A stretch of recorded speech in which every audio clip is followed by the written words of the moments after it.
trying to reach for success. So if it ain't about a house, then I ain't needing the stress. I'm always speaking to an agent, you can see from my text. Just secured our first house, just wait and see what is next. Finally happy about my progress, we got keys to collect. I'll be the plug for the houses, I'ma be the connect. Every day I make an offer, I just hope they accept. And if you wanna be a boss, you gotta go through the steps. Welcome to another Rush Hour Property video. As you can see from the title, this is our new series called My First Project. We're going around and seeing what people's experiences were like on their first project. Today, we're with someone called V, and let's go and have a look at what her project looks like.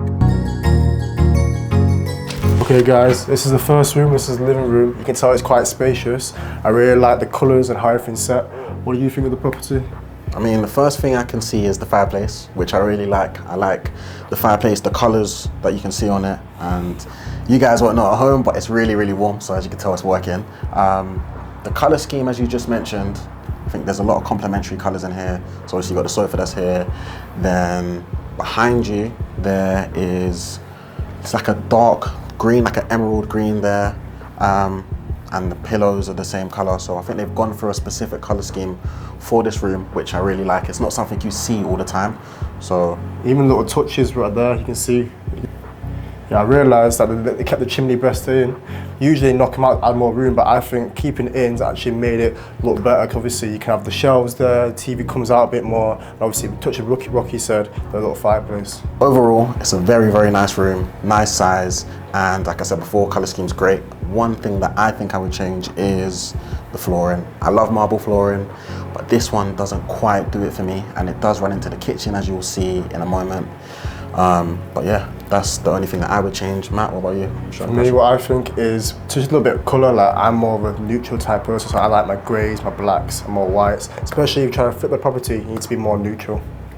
So coming into the kitchen now, as I said before, the flooring's the same. So again, I think I would change that. But the rest of it, I do like the kitchen. So I like the colour scheme that they've gone for, the greys. I love greys in modern houses. So I don't think many people disagree with having a grey colour scheme in a new modern house. Also, the gloss top, this one I really like. And the funny thing is, me and Matt actually went to Howden's the other day and we saw this exact top and really liked it. So it's nice to see it here. What about you? What do you think of the kitchen at the moment? Yeah, I think the kitchen's really spacious. I think they've used the space quite well. Obviously, you can tell it's modern, got the handles, kitchen and that, and obviously got built-in utility. So overall, I think it's really good space. And as well, you can tell, looking back from the old room, they got exactly the same radiators, so double radiators, grey, quite tall. So obviously it's quite warm in here, and yeah, it's really, really good space. It's good. I just noticed, as I said, that the door here, I'm not a fan. Not a fan of this door, to be honest. I think. Would you suggest having an open plan? Knocking the wall down and keeping it all in one big room? I think it would look better this way, but obviously the way the kitchen is set up, you would have to move it around. I don't think it would work really. I think the kitchen's too small. I think that, yeah, if you change the kitchen, maybe depending on what that door leads to, you can make it like a little island or something like that. Yeah, I think you'd have to do an extension for that, because if you think about it, yeah, if you look at the shape, you're gonna take this wall out. If you take this wall out here, this is gone.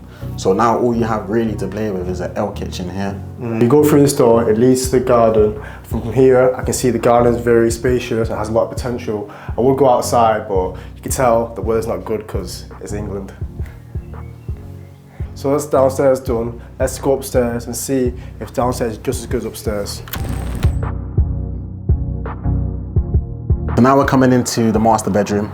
Straight away, first thing you can tell is the colours that they've used. So now it's purple, downstairs it was green. Again, I like the purple, the shade of purple that they've used. It's really nice. Radiator down here. Again, they've continued with the grey theme radiators. And over here, if you come over here, chrome sockets. Doesn't have the black switch that I like, the matte black switch that I like, but the chrome theme has obviously stayed. Another thing, as soon as I went up the stairs, I could tell the carpet is really good. Straight away, again, the color of the carpet's great, but it's the way that it feels. It's soft and quite bouncy, so this carpet, giving it a good 8 out of 10. So if you come over here as well, as you can see, there's a built-in wardrobe, which has got a lot of space inside, but it also helps save space in the room, so you could just put some other things there. But now, Matt's gonna come and show you around the second bedroom.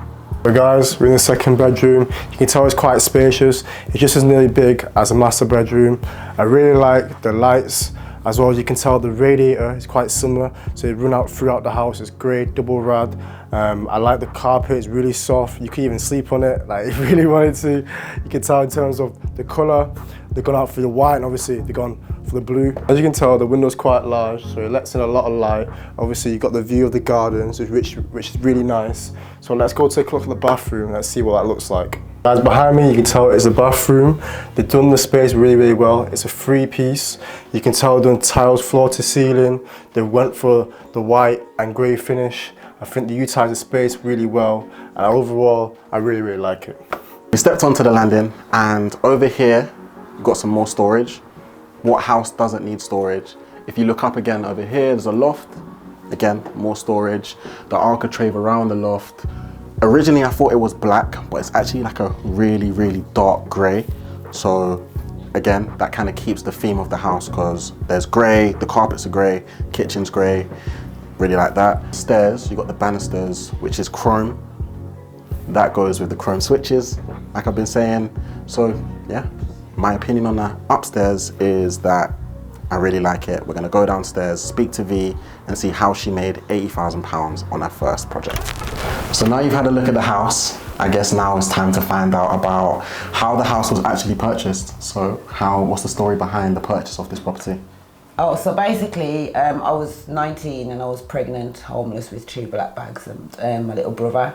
And when I had my son in the December, 3 months after I had my son, I got offered this property. So initially when I walked in, I did cry because it was really bad.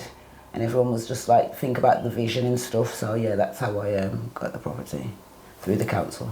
It's a crazy story. Yeah. Like to think about, obviously, starting with no home, not knowing exactly what you're gonna do, but the council offered it to you. But what was like the process of buying it through the council or from the council? So about 2019, I applied for the right to buy. Yeah. That takes about 8 weeks for them to give you a valuation. Yeah.